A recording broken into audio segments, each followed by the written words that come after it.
どうも、おいりです。今回の動画のテーマは、単粒線についてです。皆さん、この単粒線聞いたことありますかね？あまりね、聞き慣れない言葉だと思うんですけど、先に結論、単粒線とは何かというと、よくダマスカスってありますよね。多層構造のこと。ああいった包丁って多層構造だから、ああいったね、綺麗な波模様とか、ああいったのが出るんですけど、そういった構造の包丁じゃないのに、ダマスカスみたいな模様が出てる包丁があるんですよ。で、そうなってることによって、普通のね、例えばその単粒線がある包丁、単粒線がない包丁と比べた時に単粒線がある方がいいと言われてます。で、今回はその単粒線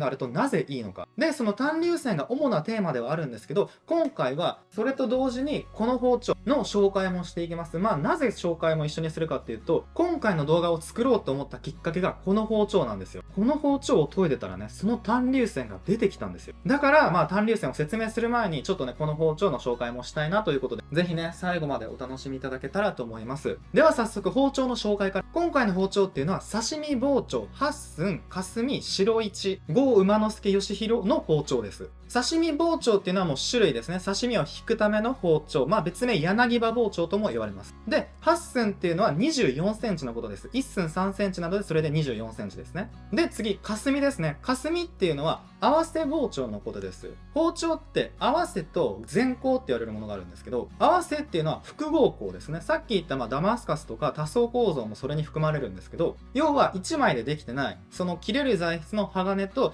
両側に軟鉄だったりとか、複合されてる包丁のことを合わせ包丁、複合鋼、あと霞って言ったりします。いろいろ呼び方あるんですけど、全部そういった意味ですね。合わせの包丁です。で、こういった刺身包丁みたいに和包丁は霞って表現されるんですけど、なんで霞かっていうと、そのね、鋼と軟鉄、地金って言うんですけど、包丁を仕上げた時に鋼と地金で色が変わるんですよ。地金側がね、ちょっとね、霞んだようにちょっと白く仕上がるんですね。だから霞と呼ばれてます。で、前工ですね。前工っていうのは一枚物、前工、本焼き、いろいろ呼び方あるんですけど、この本焼きについては以前ね、動画で詳しく解説したので、そちらの動画をご覧ください。で、白一っていうのは材質の名前です。正式には白紙1号って言うんですけど、それを略して白一と呼んでます。で、この白一っていうのは炭素鋼といって錆びやすい分類の包丁です。で、もっと詳しく知りたい方はね、ぜひ以前の動画見ていただけたらと思うんですけど、簡単に説明すると、鋼って SK とか黄色とか白とか青とかね、あるんですけど、その中でも白鋼っていうのは、最も不純物が少なくて一番高純度の鋼です。その高純度の鋼が白鋼ではあるんですけど、その中に炭素量の違いによって1号、2号、3号ってあるんですよ。で、1号っていうのは炭素が最も多いものですね。つまり2号とか3号と比べて炭素量が多いから、その分硬いんですよ。だからより鋭利な刃がつきやすかったり、値段もね、もちろん1号、2号、3号の中だったら一番高くなるんですけど、もうこの白一が最ももう最高の包丁だって人が結構ね、多くいらっしゃるので、この白一も素晴らしいものです。で、次いきます。郷馬之助義弘。郷馬之助義弘っていうのは、山脇刃物製作所という堺にある刃物メーカーですね。YouTube チャンネルでも有名な、はつけ屋というね、もう大人気のチャンネルがあるんですけど、そこで出てる清水正也さんという方がいて、その清水正也さんが勤められてる会社が山脇刃物製作所というところです。で、こちらに関しては以前も潜入してたっぷり紹介して、本当に勉強になる動画となってますので、ぜひね、見てない人は見てください。で、今回紹介する包丁っていうのは、その山脇刃物さんで作ってもらった包丁です。もうありがとうございます。で、ちょっと今日のためにちょっと楽しみにしてたことがあって、ちょっとね、このタイミングで脱ぎます。実は山脇刃物さんに行った時に、このね、この服、これ。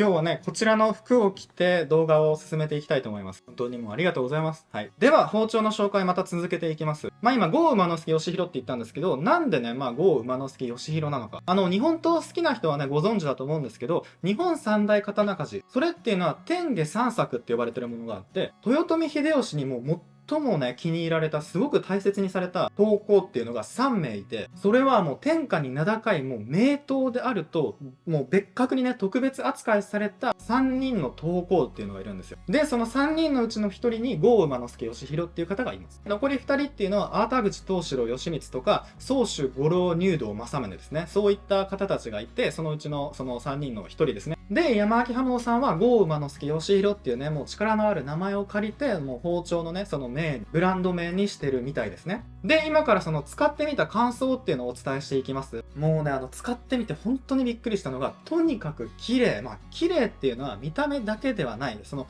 形がめっちゃ綺麗なんですよ。この完成度の高さですね。これっていうのは特に山脇刃物さんが特に強みに置いてる部分ではあって、なんでそこまでして形を大事にしてるか。これってただ見た目が綺麗とかじゃないんですよ。この形が綺麗であることのメリットってものすごいあって、それをいくつかね、僕なりに考えてみたんですけど、まず見た目、そして研ぎやすい裏すき、テーパー、峰、顎っていうのを挙げてみて、まず見た目ですね。見た目は当たり前ですよね。パッと見た時に綺麗。で、研ぎやすい。僕の中でこの研ぎやすいっていうのが最も大事です。っていうのはさらに掘っていくと、形が綺麗なことで破線が整えやすい。そして同じ減り方をする。で、砥石に素直に当てるだけで綺麗に研げてくれる。っていうのが挙げられるんですけど、これ逆に考えてみると、じゃあデコボコだと見た目が綺麗でも研いでみたらデコボコっていうことあるんですけど、そのデコボコだとどういったことが生じるか。もしデコボコだった場合、砥石に当てた時に全面が当たんないんですよ。デコボコだからどっかが当たっててどっかが研げてない。だから研いでるうちにもちろん破線も乱れますよね。研げてる部分だけ減って研げてないとこは残ってる状態。だからその部分っていうのは本当になかなか歯つかないんですよ。で、さらにそのしのぎ筋ですね。しのぎも最初買った時は綺麗に出てたのに、研いでみたらデコボコだったから研ぎ進めるうちにだんだんしのぎ筋がね、こうやってね、波打って乱れてくるんですよ。そうすると非常に不細工になってくるので、もしこういう包丁を研いでる人がいたら、その人って自分の研ぎが下手なんじゃないかと思っちゃうんですよ。自分の研ぎがすごく下手だからこういう研ぎ方、こういう包丁になっちゃうんじゃないかってね、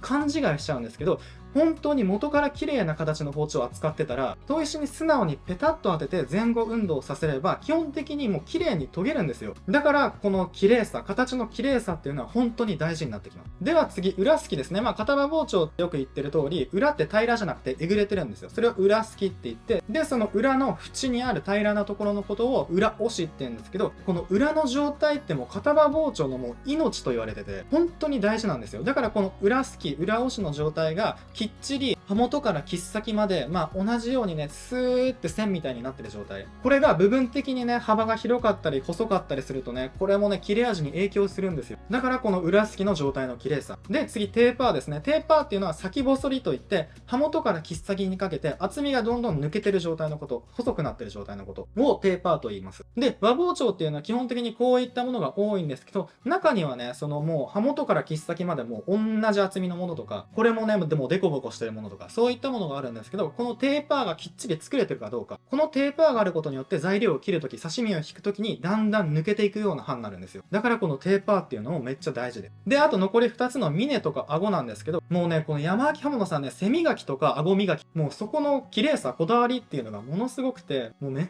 ちゃ光ってるんですよ。で、指を置いた時にも、もう痛くないようにちゃんとね、丸く面取りされてあったりとか、そういうの大事なんですよ。もうそういうのがね、しっかりされて手にした時っていうのはすごく興奮すると思います。めっちゃ綺麗です。はい。で、今から研いでみたり切ってみたりします。では研ぎ、まず研ぎ感なんですけど、やっぱりね、白1ということで硬いって言ったじゃないですか。だから白2と比べると硬いんですよ。で、白2っていうのが一番一般的というか、すごくね、ちょっと高級な包丁屋さん行くと、だいたい白鋼って言ったら基本的に白2です。白2のものが多いです。白1ってかなり珍しいです。で、この白1っていうのはものすごく作るのが難しいって言われてて、特に白1がその鍛冶屋の腕が試されるって言われてるんですね。その理由っていうのは、白1っていうのはその熱処理するときに一番割れるリスクがあるんですよ。その焼き入れする時の温度帯っていうのがあって、それがものすごいシビアなんですね。すごい幅が狭いんですよ。例えば青鋼というものだったら、その温度帯の幅が広いから失敗するリスク、割れるリスクっていうのが少ないんですね。でも白1っていうのはその幅がめっちゃもう狭いから、ものすごい割れるリスクっていうのがあるんですよ。だから難しい。で、これが綺麗にいったらもう白1の本焼きっていうのがもうものすごい一番いいんじゃないかって言われてるものになります。で、その白1水本焼きっていうのがなんか日本刀に使われてる玉鋼ですね。それに一番近いんじゃないかって言われてます。だからね、この白1水本焼きっていうものにものすごい憧れて、すごくね、僕も今注文してるんですけど、その白1水本焼きですね。また手にしたらレビューしようと思います。その白1っていうのがすごく難しくて、で、白鋼の中でも2とか3号よりも1号が最も硬いです。で、やっぱり砥石に当てた感じっていうのもすごくね、なんかしっかりしてるんですよ、生地が。なかなか減りづらいです。でもやっぱりこれでもう刃がついた時っていうのはもうすっごいピンピンなんです。結構2号と比べてもやっぱ違います。砥石に当てた感じもやっぱり刃のついた感じっていうのも違いましたね。はい。では次切ってみました。こちらブリですね。ブリしゃぶにしようと思ってね、それ用で切ってるんですけど、まずこの切り方、そぎ切りといって、その素材の左側から包丁を寝かせて引いて切ってることです。で、コツとしてはまな板のできるだけ手前に置いてください。まあ大体隙間は1センチぐらい残して手前に置きます。で、そのまま刃元側から切っ先にかけて、もう一立ちで引き切る。はい、こんな感じですね。もうめっちゃ切れるんですよ。もうめっちゃ。もう超気持ちいいです。もうこんなん絶対うまいに決まってるじゃないですか。で、まあね、こういった、お作りの引き方っていうのも、ぜひ、それの動画出してほしいって言われてるので、またね、今後出していこうと思います。本当にこの食材を置く位置とか向きとか、あと繊維を考えた切り方とか、もうそれを知ってるだけで全然違うんですよ。だから、どういう風に置いたら切れるとか、どういうね、繊維のことを考えて切ったら、口に入れた時にどう変わるとか、そういうことをね、僕はね、伝えていきたいって思いますね。はい。いや、本当に美味しそう。また食べたいですね。めっちゃ美味しかったんですよ。で、端っこの方はこんな感じで薄く切って、で、一枚一枚ね、盛り付けていくと、お花のような感じで仕上げることができます。もしよかったらね、覚えて使ってみてください。はい。ということで、今から本題に入ります。本題の短粒線とは一体何なのか。もう一度結論を言うと、短粒線っていうのは、ダマスカス包丁じゃないのに、ダマスカスみたいな波模様が出てるもの。で、その短粒線が見えることによって、短粒線がないもの、見えないものと比べて質がいいと言われています。ではそれぞれお話ししていきます。短粒線っていうのは別名メタルフローとかファイバーフローって言われます。それっていうのは金属繊維の流れなんですよ。日本刀の地肌模様みたいって言われてますね。で、その短粒線が見えるっていう状態はどういうことか一言で言うと、低温火作りの証と言われてます。火作りっていうのは鍛造のことですね。金属を熱して赤くして、で叩くことによってそのどんどん伸ばして形を作っていく。火で形を作っていくから、それで火作りまたはその鍛えて作っていくから鍛造ですね。これっていうのは同じ意味合いです。で、この低温ってところですね。低温ってものがキーワードになってくるんですけど、その前にですね、その鍛造をすることでどういったメリットが得られるか。それっていうのは叩くことで粘り強い性質を持ちます。粘り強いっていうのは人性と呼ばれるんですけど、かけにくさとかそういったものを表します。で、叩くことによってそのね、金属の中に入ってる粒子、結晶があるんですけど、それが叩く前ではそのバラバラになってるんですけど、叩いて圧縮されることによってそれが整列されるんですよ。で、その粒子がもう整列してもう木目みたいになってるんですけど、その状態を短粒線と言います。で、どう強くなるか分かりやすく例えると、木材見た時に木目ってありますよね。で、木目がある木材に対してこう切るのとこう切るので全然その入り方、切りやすさ、割れやすさって全然違いますよね。例えば巻き割りする時とかも、ここに丸太があったとしたら、繊維がこう入ってたとしたら、こう斧を振りかざしたら割れますよね。でも横向きにして繊維が横になってる時にこう振ってもなかなかもう割れないですよね。そういうのと一緒で、この短粒線もそうなんですよ。で、さっきの話に戻ると、この短粒線が見えてるものっていうのは、低温鍛造した証って言いましたよね。低温で鍛接することで、その金属へのダメージが少ないんですよ。傷んでないんですよ。逆に高温すぎるとその傷んじゃうんですね。傷むっていうのはその結晶がね、中の結晶が肥大化するっていうんですけど、そういった現象になってしまいます。だからそういった短粒線とか、あとアイケって言われてるものがあって、これも以前動画にしたんですけど、アイケっていうのは鋼と軟鉄との間になんかね、ちょっと隙間があるような、これってエラーって言われてて、あんまり不良品としててあんまり良くないって言われてるんですけど、こういうのも低温鍛接した証って言われてるんですよ。だから質的にはものすごい、もうそれがくっつくギリギリの温度で鍛接した鍛造したから鋼が傷んでないっていう証にもなります。だから人によってはアイケがあったらもうよっしゃーって喜ぶ人もね、いるかもしれないですね。はい。まとめると、低温鍛造してるものとしてないもので比べると、低温の方が耐摩耗性や迅性、そして疲労強度っていうのが強くなると言われてます。耐摩耗性っていうのはその消耗のしにくさですね。で、迅性っていうのは粘り強さと言われてて、これはかけにくさ。で、疲労強度っていうのは繰り返し力が加わることのその耐えれる強さですね。そういったことが向上すると言われてます。で、あと僕がものすごいメリットだなって思うのは、見た目ですよね。ダマスカスじゃないのにダマスカスみたいなんですよ。下手したらダマスカスよりかっこいいものももっとくっきり短粒線出てるものもあるし、もうめちゃめちゃかっこいいですよね。なんかね、すごいそそられるんですよ。もうそれが出た時っていうのはもうめっちゃテンション上がります。で、その今それが出た時って言ったんですけど、この出方っていうのがあって、実はこの単粒線、新品の状態ではほとんどもう分かりません。もちろんメーカーによってはその単粒線仕上げといって、それを際立たせたその仕上げ方にしてるとこもあるんですけども、ほとんどそんな見かけないです。大体のそのほとんどの包丁はもう化粧仕上げですね。そういう仕上げ方をして、地金の部分をね、白くさーって仕上げてるんですけど、この状態では単粒線ありなしって分かんないんですよ。じゃあどういう時に分かるかっていうと、その包丁を、新品の包丁を買いました。で、自分で研いでみました。で、研いだ時にやっとわかるんですね。その研ぎ方にも大事で、砥石です。砥石も選ぶんですよ。特にその単粒線が出やすいって言われてるのが天然砥石です。今回の動画出すきっかけになったのが、この包丁で天然砥石を研いだっていうレビュー動画を上げたら、この単粒線が浮き上がってきたので、今回その動画にすることができたんですけど、要は天然砥石で上手に研ぐことによって、この単粒線っていうのは浮き上がってきます。出てきます。中には人造砥石でも見えやすいというか見えてくるものもあると言われてるんですけど、天然砥石のなんか美しさにはかなわないですね、やっぱり。つまりもう一度言うと、包丁屋さん行ってもう陳列されてる包丁を見て、単粒線出てるものないかなってこうやってね、目利きしても本当に絶対もう見えないんですよ。もう本当に見えない。だからもうある意味ガチャガチャですよね。その包丁を買って自分で研ぎ込んでみた時に初めて単粒線が出てるかどうかってわかるので、もうこれっていうのはね、それを引いたらもう宝くじでも大当たりが出たと思ってもらっても構わないと思います。ただ本当にこれはもう今ではもうお目にかかることはないって言われてて、もう本当に稀です。ごく稀です。すごく希少なものと言われてます。で、中には堺の鍛冶屋さんとかでいるんですけど、その低温単節、低温単造を売りにしてる、そういった鍛冶職人の方もいらっしゃいますので、もしね、そういった方の包丁を選んだら、比較的手に入りやすいかもしれないですね。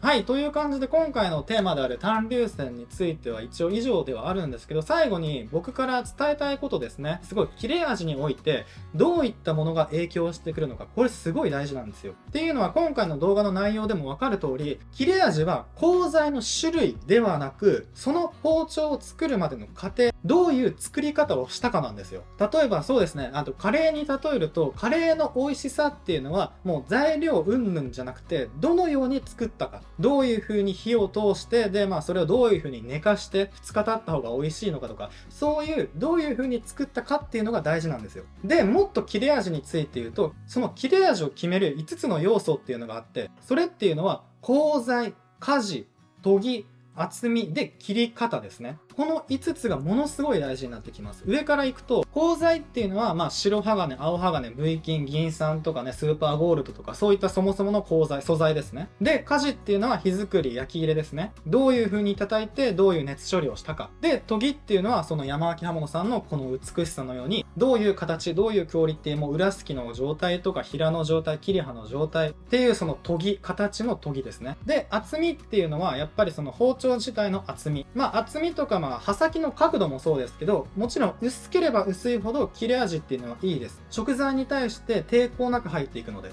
その代わりかけやすくなるから二段刃、小刃とか糸刃って言われる二段刃とか、出刃包丁のようにかけにくくそもそも厚みを大きくするとか、そういった話ですね。で、切り方です。切り方っていうのもものすごい大事で、例えば切れ味の悪い包丁使ってる人であるあるなんですけど、もう前後運動させても切れないから、もう力でこうやってね、切ろうとするんですよ。あれって切ってるんじゃなくて、もう潰してるんですよ、僕から言わせたら。もう細胞をぐっちゃぐちゃにしながら、もうブチブチブチって言いながら潰してるんですね。で、そういう人が、例えば切れ味のいい包丁を手にして切ったとしても、同じ切り方をするんですよ。だから、ほとんど変わらないんですよ。切れ味のいい包丁でも、こういう切り方したら、細胞っていうのは潰れます。切ってません。だから、その細胞を潰さないような切り方ってものすごい大事なんですね。本当にどんだけいい包丁を使おうが、どんだけもう刃をピンピンに研いでようが、この切り方でその強みを活かせるかどうかって変わってくるので、僕はこの切り方っていうのもすごく皆さんに伝えたい。特に今言った切り方と、あと厚み、その自分であるその格闘石での研ぎとか、刃付けでのその角度ですね。そういったのに関しては、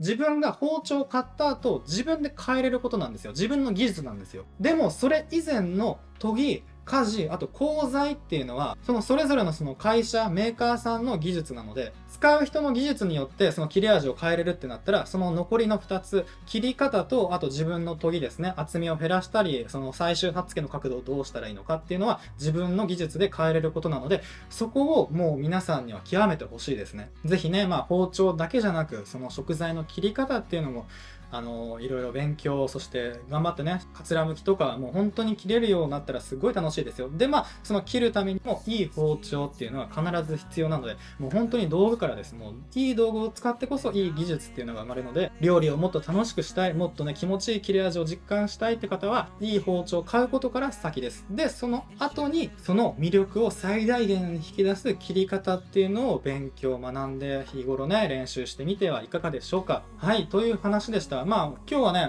この包丁の作られ方で品質が結構変わるよって話だったんですけど、要はその温度管理っていうのはすごい大事っていうことを言いたくて、例えばですけど、人間で言うと、その35度、6度とかが平熱じゃないですか。でも、1度違っただけでもう大騒ぎですよね。例えば37度、38度、39度になったらもう大パニックじゃないですか。だから、それっていうのは金属にも言えることだし、料理ですね。例えば食材、レシピとかで、例えばこれは塩茹でにしてください。これは沸騰何分してくださいとかあるじゃないですか。あれも、沸騰が正しいのか、本当は97度が良かったりとか、90もしくは2度がいいんじゃないかとかあるかもしれないじゃないですか。だからそういった温度管理、一番ベストな状態っていうのは何なのかってことも調べる、研究しなきゃいけないし、あとその時間とかもですよね。例えばカップラーメンとかもう3分のものだとしたら、もう3分30秒、4分経っただけでもうすごいね、切れる人もいるわけじゃないですか。もう水の量が1000よりちょっと上だったらもうすごいそれだけでももう切れる人とかもいるわけじゃないですか。だからもうそこをね、シビアにするんだったら、もういろんな場所でもやっぱりね、シビアにもっとね、よくできるんじゃないかってね、いろいろ試行錯誤していろいろ研究したいですよね。